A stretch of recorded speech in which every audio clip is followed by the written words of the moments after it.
भाई और बहनों, अब हम डिस्कस करेंगे चैप्टर 1। इसमें हम आपको बताएंगे कि इन्वेस्टमेंट और स्पेकुलेशन में क्या फ़र्क होता है। तो इस बुक में बताया गया है कि इन्वेस्टमेंट के 3 एलिमेंट्स होते हैं। पहला, कोई भी कंपनी खरीदने से पहले उस कंपनी का और उसके बिज़नेस का अच्छे से एनालिसिस करना। दूसरा, आप मूल नहीं गंवाएंगे। तीसरा, एक एडिक्वेट रिटर्न, वो तो मिलेगी ही मिलेगी। अगर इन तीनों में से किसी भी एक एलिमेंट के प्रति आप श्योर नहीं हैं तो वो स्पेकुलेशन है। और ये कहा गया है कि जो लोग इन्वेस्ट करते हैं वो खुद के लिए पैसा बनाते हैं, और जो लोग स्पेकुलेट करते हैं वो सिर्फ अपने ब्रोकर्स के लिए पैसा बनाते हैं।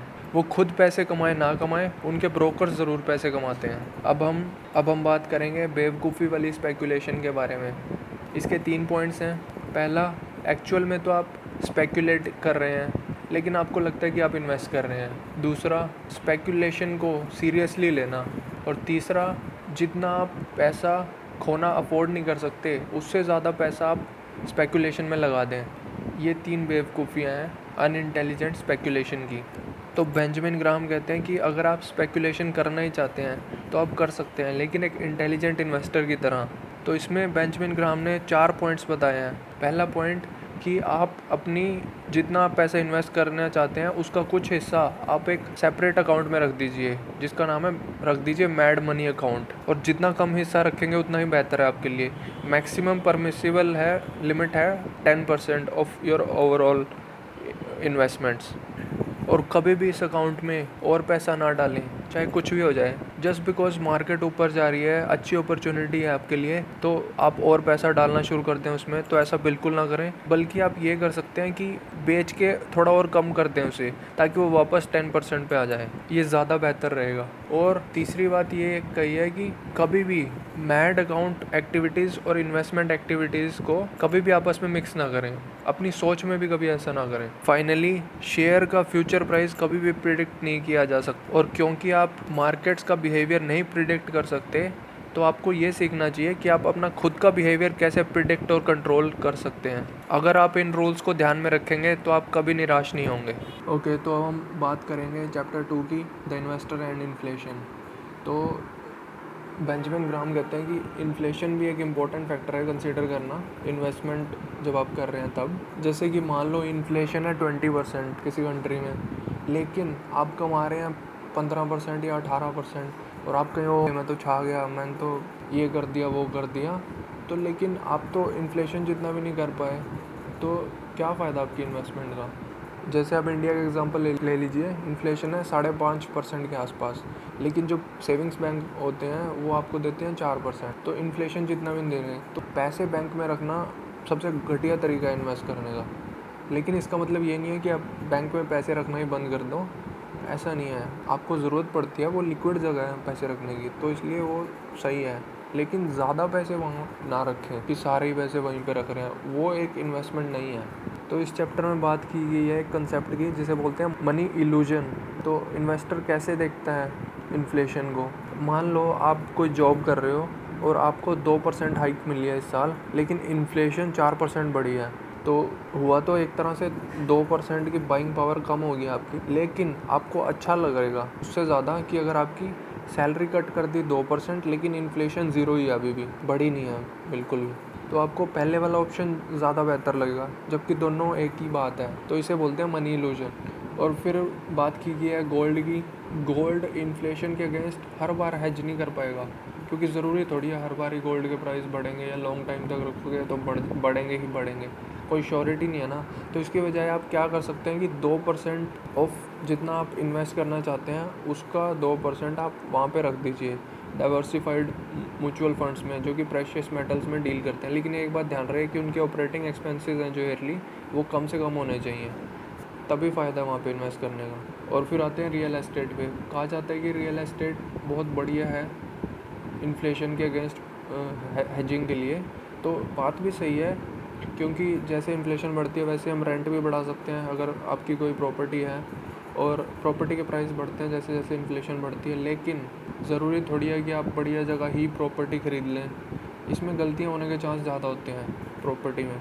आप मान लो बहुत ही हाई प्राइस पे ख़रीद लिया ये सोच के कि आगे और बढ़ जाएंगे, भाई नहीं बढ़े अगले 10-20 साल तक तो क्या कर लोगे। तो इसमें ये गलतियाँ होने का ज़्यादा चांस रहता है। तो इसके बजाय आप यहाँ पे इन्वेस्ट कर सकते हैं रीट्स में, रियल एस्टेट इन्वेस्टमेंट ट्रस्ट। तो ये क्या होती हैं, ये कंपनीज होती हैं जो कि रियल एस्टेट में इन्वेस्ट करती हैं।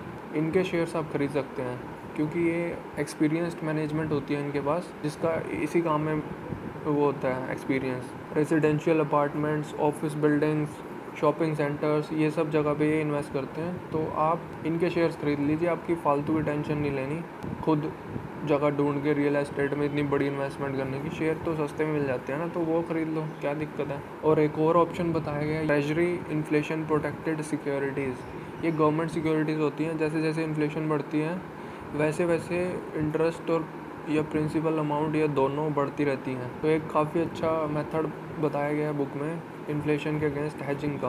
तो इंडिया के कंटेक्स्ट में आप ये सब सर्च कर सकते हैं कि ऐसी कोई चीज़ है कि नहीं। अगर आपको पता चले तो मुझे भी बताएं। अब हम आते हैं चैप्टर 3 पे, a century of stock market history. तो इस चैप्टर में कुछ बातें हैं जिन पे ऑथर बोलता है कि आप पॉन्डर कीजिए, सोचिए इन बातों के बारे में। जैसे कि आप कभी ये नहीं कह सकते कि पास्ट में ऐसा हुआ था तो फ्यूचर में भी ऐसा होगा। क्यों होगा भाई, क्या रीज़न है। लोग करते हैं काम लेकिन ये गलत सोच है। क्यों होगा आप खुद सोचिए, क्या गारंटी है इस बात की और होगा। और कुछ लोग कहते हैं कि स्टॉक्स ने हमेशा बॉन्ड्स और कैश से बेहतर ही परफॉर्म किया है ओवर द लॉन्ग रन, 30 साल या उससे ज़्यादा के टाइम में। तो क्या ही फ़र्क पड़ता है आप कितना पे कर रहे हैं उनके लिए। तो ये सोच बहुत ही गलत है। तो स्टॉक मार्केट इंडेक्स होता है, उसमें सर्वाइवरशिप बायस आ जाती है। ये इसका मतलब ये होता है कि जब इंडेक्स बना था तब कुछ कंपनीज़ थी, ठीक है। अब ये तो नहीं है कि वो कंपनीज़ आज भी हैं, उसमें कुछ कंपनीज़ ऐसी भी होंगी जो कि बंद हो चुकी हैं अब तक। तो उनकी परफॉर्मेंस, घटिया परफॉर्मेंस तो इंडेक्स में नहीं कंसीडर करी। तो इसलिए जो परफॉर्मेंस है इंडेक्स की वो अपवर्ड बायस्ड हो जाती है। और अगर ऐसा होता कि 30 साल या उससे ज़्यादा के टाइम में स्टॉक मार्केट ओवर परफॉर्म कर रही होती हर चीज़ को हर बार, तो सारे लोग ना खरीद के बैठ जाते। अगर ये गारंटी होती तो सारे लोग खरीद के बैठ जाते और मार्केट ऑलरेडी ओवर प्राइस हो जाती। लेकिन ऐसा नहीं है, क्योंकि कंपनीज़ के प्रॉफिट फाइनाइट होते हैं, तो इन्वेस्टर की विलिंगनेस टू पे भी फाइनाइट होनी चाहिए ना। जैसे कि एग्जांपल लेते हैं माइकल जॉर्डन का। माइकल जॉर्डन एक बहुत ही ज़बरदस्त बास्केटबॉल प्लेयर रहा है, शिकागो बुल्स के लिए खेलता था वो। तो शिकागो बुल्स उसे $34 मिलियन देती थी पर ईयर, क्योंकि वो बहुत क्राउड को अट्रैक्ट करता था मैच देखने के लिए। लेकिन क्या ये जस्टिफाइबल होता उसे $3.4 बिलियन देना या $34 बिलियन देना? नहीं। तो शिकागो बुल्स ने ऐसा तो नहीं किया ना कि मुंह मांगी रकम दे दी, खुद का भट्ठा थोड़ी बैठा के बैठ गए हो। हिस्ट्री देख लो, जब जब एक्सपर्ट्स ने कभी भी किसी भी चीज़ पे एग्री किया ना कि ये इंडस्ट्री ओवर परफॉर्म करेगी या ये कंपनी ओवर परफॉर्म करने वाली है, ये नेक्स्ट बिग थिंग है, तो हमेशा गलत ही प्रूव हुए हो। तो इंटेलिजेंट इन्वेस्टर को उनमें बिलीव ही नहीं करना चाहिए। क्यों करे। .com बबल के दौरान ऐसा हुआ था कि ये टेक वाली इंडस्ट्री ओवर परफॉर्म करेगी, सबको ये हो जाएगा वो हो जाएगा, नेक्स्ट थिंग है ये। और तो फिर सबको पता ही है क्या हुआ था। और दूसरी बात यह है कि लाइनक्स को बोलते थे नेक्स्ट माइक्रोसॉफ्ट है, ये है वो है। स्टॉक्स काफ़ी चढ़े उसके पहले दिन, उसके बाद 3 साल तक गिरे ही हैं, क्योंकि कंपनी जो इंट्रिंसिक वैल्यू होती है स्टॉक की, वो सिर्फ उसके अंडरलाइंग बिजनेस पे ही डिपेंड करती है, ना कुछ ज़्यादा ना कुछ कम। और अब कुछ टेकअवेज़ के बारे में बात करेंगे। पास्ट हमें सिर्फ ये सिखाता है कि फ्यूचर हमें हमेशा सरप्राइज़ करेगा, हमेशा। और अगर कोई चीज़ है जिसके बारे में आप श्योर हो सकते हैं तो वो ये है कि आप गलत ही साबित होने वाले हैं फ्यूचर में। और मार्केट सबसे ज़्यादा सरप्राइज़ उन लोगों को करती है जो कि सबसे ज़्यादा सर्टेन होते हैं अपने फ्यूचर व्यूज़ को लेके कि ये तो पक्का ही होगा, ये तो होगा ही होगा। सबसे ज़्यादा सरप्राइज़ भी फिर वही लोग होते हैं। तो आप हमेशा हम्बल रहें अपनी फोरकास्टिंग पावर्स को लेके। इस चैप्टर के लिए सिर्फ इतना ही। मिलते हैं अगली वीडियो में। धन्यवाद।